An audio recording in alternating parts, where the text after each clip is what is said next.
So here we have the Hyundai Tucson on a 20 plate. I'm going to start off by hopping inside the car and running through some controls first of all. Okay, now that we're inside the car, we're going to start with the dials. Over on the left-hand side, we have the rev counter and coolant temperature gauge, and on the right-hand side, the speedometer and fuel gauge. In the centre, you can see the total miles of this car. They are 17,202. Above that, we have a digital readout for the speedometer. You can change the information displayed there using buttons on the steering wheel. We're on the kind of driving data menu at the moment. There are other menus available to you, and you can see me cycle through those back to the beginning again. And the buttons I was using to do that are just here. We've also got our cruise control over that side as well, and then stereo and phone controls on the left-hand side. The main screen can be found in the centre, of course. And you can see up on here, we've got various options, but if we go to all menus, you can access everything from there. So you can pay your phone.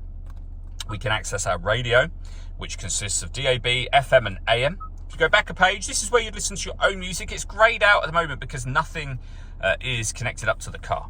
You can connect up an auxiliary input, a USB device as well. If the USB device you connect is your smartphone, you can see you've got Android Auto and Apple CarPlay. We can also access our satellite navigation from there as well. And if I pop the vehicle into reverse, the full colour reversing camera as well. Working our way down, you'll find the dual zone climate control, so you can adjust the passenger and driver temperature. You can increase and decrease the fan speed and determine what direction you'd like the air to be distributed in. When you're happy with those settings, you can turn your air conditioning off, back on again, or hit auto. The car will then maintain the temperatures you've asked for by taking full control of the fan speed for you. Below that, we have a 12-volt charging socket on either side, as well as USB and auxiliary inputs.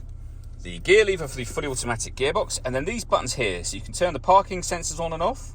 You can turn the stop and start on and off. This car is designed to cut out when it's stationary in traffic to save you fuel. The system, as I say, can be turned on and off from here. And then these last two buttons will turn on the downhill brake control and turn it off as well, of course, and change the driving mode of the car from sport to normal. All that leaves me to say is thank you for taking the time to watch this video. If you'd like to come and see this ULEZ compliant car for yourself and have a test drive, please feel free to call either of our MJA sites. We'd love to hear from you soon.